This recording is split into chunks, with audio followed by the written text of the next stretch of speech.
Hola, buenas tardes, hermanos, amigos, a todos quienes están presenciando esta meditación.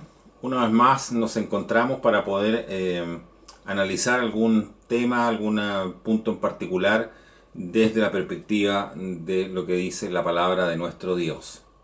En esta oportunidad quiero hablar de algo que recuerdo haber crecido oyéndolo y que tiene que ver justamente con el temor de Dios.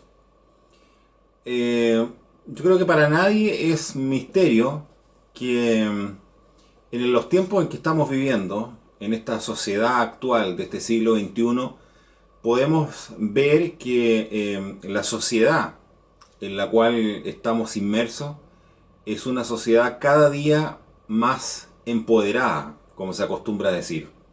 Una sociedad donde ya no todo es absoluto, donde muchas cosas son relativas, donde las autoridades no son la última palabra siempre y donde las personas, a través de distintas formas de expresión, llegan a muchas veces a lograr sus objetivos, no siempre estando de acuerdo a lo que dictan las autoridades en algún lugar.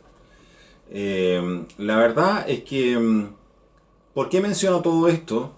Porque de alguna manera en la sociedad hace mucho tiempo ya que se viene perdiendo el respeto a las autoridades en general, y no hablo solamente de las autoridades políticas, sino que toda autoridad que esté por encima de otras personas. Y hoy día la verdad que las personas simplemente se manifiestan de diferentes formas, perdiendo absoluto respeto al orden, a la disciplina y por supuesto a lo que la autoridad significa. Ahora, cuando estoy hablando de perder el respeto, perder el temor, tiene que ver justamente con lo que quiero hablar en esta tarde, que es el temor de Dios, como ya lo decía. Y quiero enfocarlo desde los puntos de vista, desde los creyentes, digamos, de lo que significa para un creyente el temor de Dios. Pero voy a partir por el contrario, porque para un no creyente, para una persona que no cree en Dios, o que no tiene a Dios o a Cristo en su corazón, el temor de Dios es temer el juicio de Dios y la muerte eterna. Una especie de, se puede traducir como una especie de miedo, la cual esa justicia o esa de Dios o esa muerte eterna significa en el fondo una separación eterna con Dios.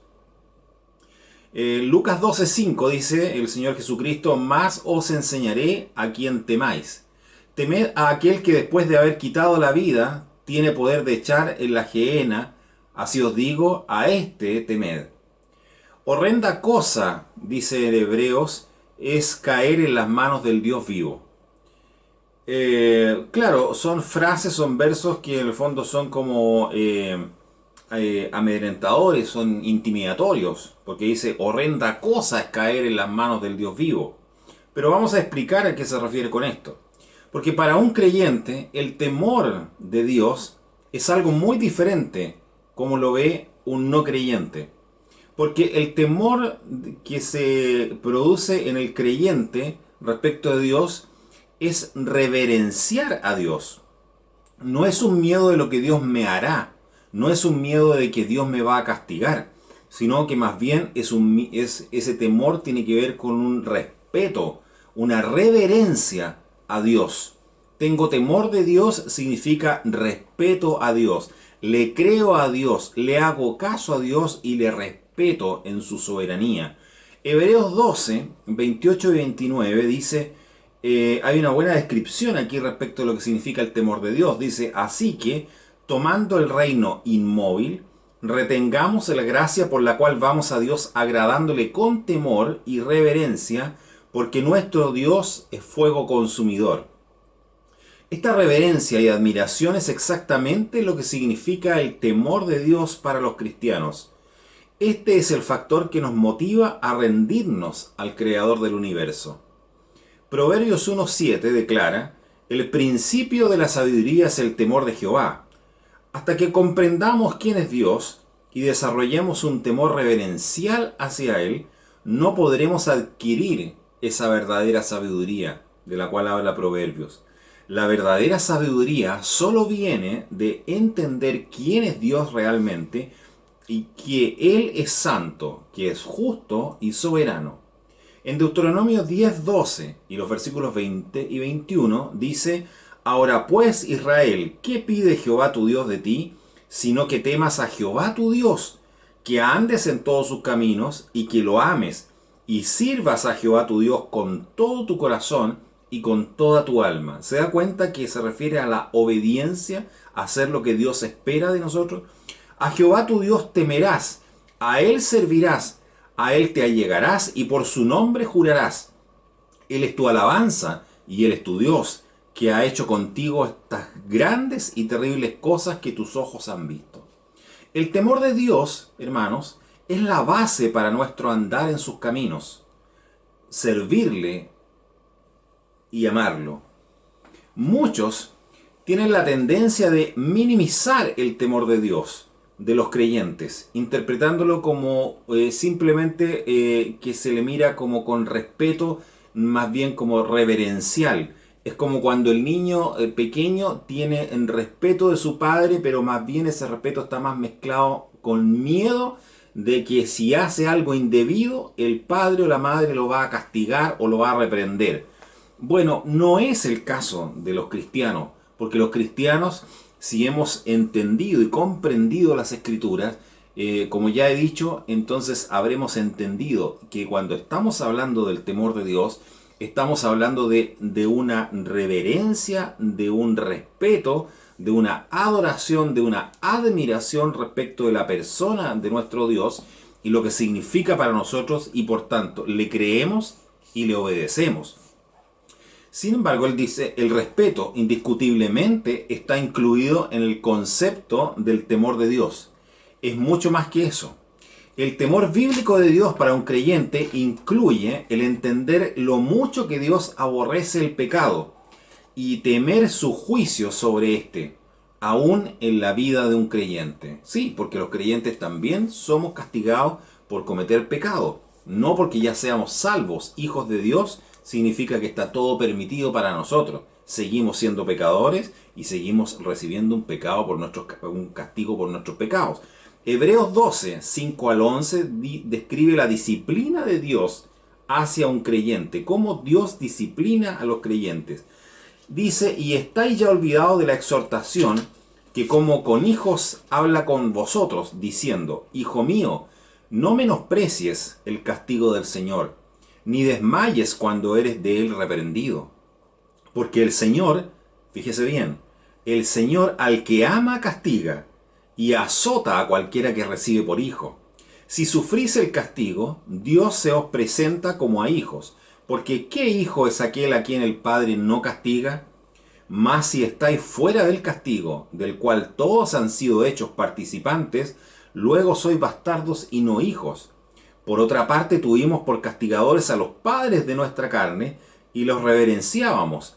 ¿Por qué no obedeceremos mucho mejor entonces al Padre de los Espíritus y viviremos? A aquellos, a la verdad, por pocos días nos castigaban como a ellos les parecía, mas para lo que nos es provechoso, para que recibamos su santificación. Para eso hay reprensión, para eso hay corrección de parte de nuestro Dios, para eso hay castigo. Es verdad que ningún castigo al presente parece ser causa de gozo, sino de tristeza, mas después da fruto apacible de justicia a los que en él son ejercitados, o los que más bien por él son disciplinados. Aunque es hecha esta corrección en amor, porque el Señor al que ama castiga y azota a cualquiera que recibe por hijo, como lo dice en Hebreos 12:6, aún así es algo que hay que temer.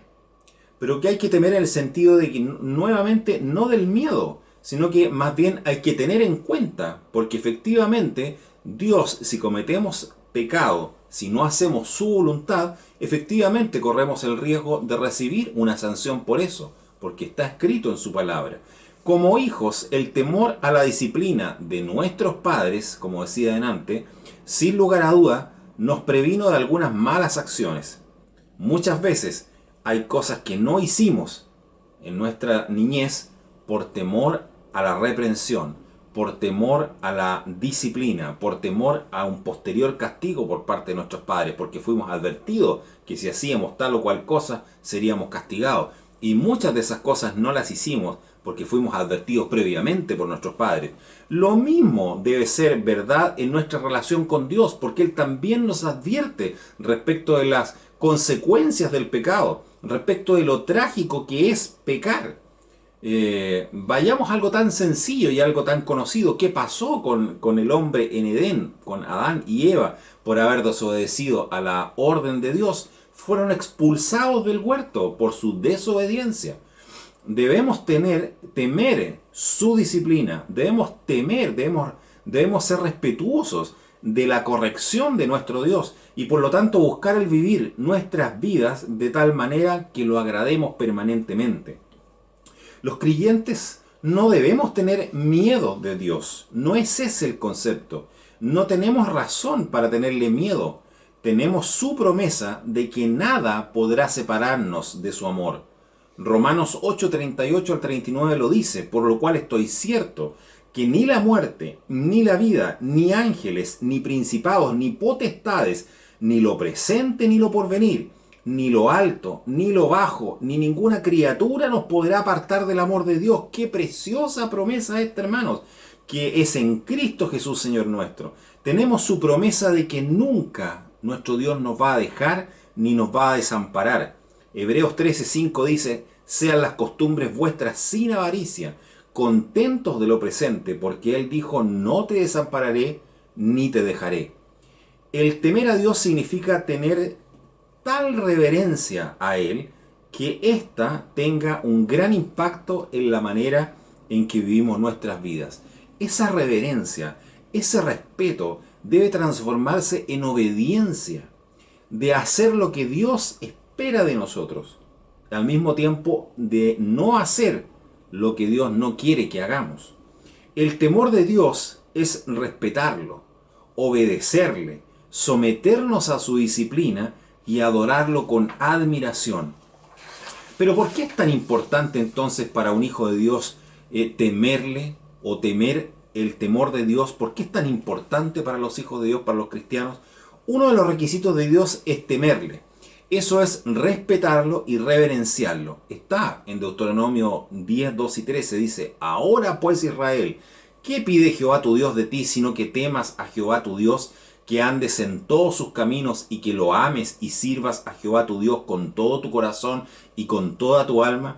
Que guardes los mandamientos de Jehová y sus estatutos que yo te prescribo hoy. Quiere decir que obedezcas los mandamientos de Jehová y sus estatutos. ¿Para qué? Para que te vaya bien, para que hayas bien, para que hagas el bien. Dios enseña a los que le temen. Está en la Biblia, en Salmo 25:12 dice: ¿quién es el hombre que teme a Jehová? Él le enseñará el camino que ha de escoger. El temor de Dios produce sabiduría, lo veíamos delante en Proverbios, dice Proverbios 9:10, el temor de Jehová es el principio de la sabiduría y la ciencia de los santos, inteligencia. Proverbios 15:16 dice: mejor es lo poco con el temor de Jehová que el gran tesoro donde hay turbación. Y en Proverbios 14, 26 y 27 dice: en el temor de Jehová está la fuerte confianza y esperanza tendrán sus hijos. El temor de Jehová es manantial de vida para apartarse de los lazos de la muerte. Cuando Jesús estuvo en la tierra, un intérprete de la ley le preguntó: Maestro, ¿cuál es el gran mandamiento de la ley? Y el Señor Jesucristo le respondió: amarás al Señor tu Dios con todo tu corazón, y con toda tu alma, y con toda tu mente. Este, le dijo el Señor, es el primero y grande mandamiento. Ahora yo le pregunto, en todo este tiempo que hemos estado viviendo este proceso de pandemia, producto de este coronavirus que ha provocado digamos, el COVID que estamos viviendo, ¿cuál ha sido su comportamiento, su relación con nuestro Dios? ¿Es usted temeroso del Señor? Porque aquí, según lo que acabamos de leer, o lo que acabamos de ver, de acuerdo a lo que yo acabo de leer en mi meditación, el temor de Dios finalmente se traduce no solo en un respeto, en una reverencia y en una adoración.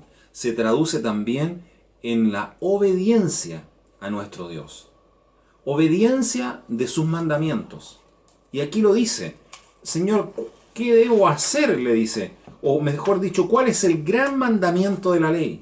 Y él le dice que el gran mandamiento de la ley es que debes amar al Señor tu Dios de todo tu corazón y con toda tu alma y con toda tu mente. Y bueno, nosotros entendemos de la palabra del Señor que amar al Señor significa obedecer al Señor, obedecer su palabra, obedecer lo que Él espera de nosotros. No nos olvidemos de algo que es fundamental en la vida y en la salvación del cristiano. Y es que nuestro Dios envió a esta tierra a su Hijo, a su único Hijo, para morir por nuestros pecados, por mis pecados, por sus pecados. Y eso es mérito más que suficiente para que nosotros, en devolución, en gratitud por lo que Él hizo por nosotros, nosotros también seamos obedientes a su palabra. Pero le vuelvo a preguntar, ¿cuál ha sido su actitud respecto del Señor en todo este tiempo en que hemos estado en pandemia, distantes de la congregación? ¿Es usted un lector de la palabra del Señor? ¿Es así? Qué bien que sea así. Pero si es así, la siguiente pregunta ¿es usted un hacedor de la palabra del Señor? Porque una cosa es leerla, otra cosa es entenderla y otra cosa es ponerla en práctica. Entonces, a veces podemos leer muchas cosas, mucha letra, mucha palabra, pero ¿la estamos practicando verdaderamente? Hay que entender la comunión perfecta entre una cosa y otra. Y hace falta que nuestros hechos también demuestren verdaderamente que somos verdaderos hijos de Dios. Muchas veces creemos ser convertidos al Señor, pero no pasa de ser simplemente convencidos de algo que no somos. Eso debe ser una preocupación permanente en su vida. ¿Cuánto busca usted la enseñanza cristiana? ¿Cuánto busca usted la enseñanza de la palabra del Señor? Existen distintos métodos hoy en día, a través de nuestra congregación, aquí mismo en Constitución, en las redes sociales. ¿Cuántas de esas oportunidades usted aprovecha para poder escuchar la palabra del Señor? Estas meditaciones de los días miércoles, los cultos, reuniones de oración, de alabanzas y testimonios que se realizan los días viernes, la escuela dominical los días domingos, el culto de adoración los días domingos en la tarde. ¿A cuántos de esos asiste usted? ¿Cuántas veces ha reemplazado un culto por ir a dar una vuelta a la playa, al parque, a algún lugar? ¿Cuántas veces ha reemplazado alguna de esas reuniones simplemente por salir a distraerse y no recibir el alimento espiritual? ¿Cuántas veces usted verdaderamente ora al Señor diariamente? ¿Cuánto siente usted que verdaderamente está conectado con el Señor diariamente y está en esa comunión con Él? ¿Cuánto le está obedeciendo a Él? Jesús respondió a la pregunta que este hombre le había dicho, ¿cómo demostramos el amor por Él? Y Él dice, el que tiene mis mandamientos y los guarda, el que conoce mi palabra y la obedece, entonces ese es el que me ama. El que me ama será amado por mi Padre. Yo le pregunto, ¿usted ama al Señor? ¿O solamente dice que ama al Señor? Porque si lo ama, entonces aquí el Señor Jesús dice que si le amamos, tenemos que guardar sus mandamientos. Y guardarlos no significa tomarlos, escribirlos en un papel, guardarlo en un sobre y guardarlo en el velador de nuestro dormitorio. Significa que debemos guardarlos, significa obedecerlos, ponerlos en práctica. Eso es lo que debemos hacer. Cada uno de nosotros, incluido yo, deberíamos preguntarnos ¿por qué obedecemos los mandamientos de Dios? ¿Es porque tenemos miedo al castigo del que yo hablé al principio? ¿Es porque deseamos las recompensas de vivir una vida recta? ¿O es porque amamos a Dios y a Jesucristo y deseamos servirlos? ¿Es mejor obedecer los mandamientos por miedo al castigo que no obedecerlos?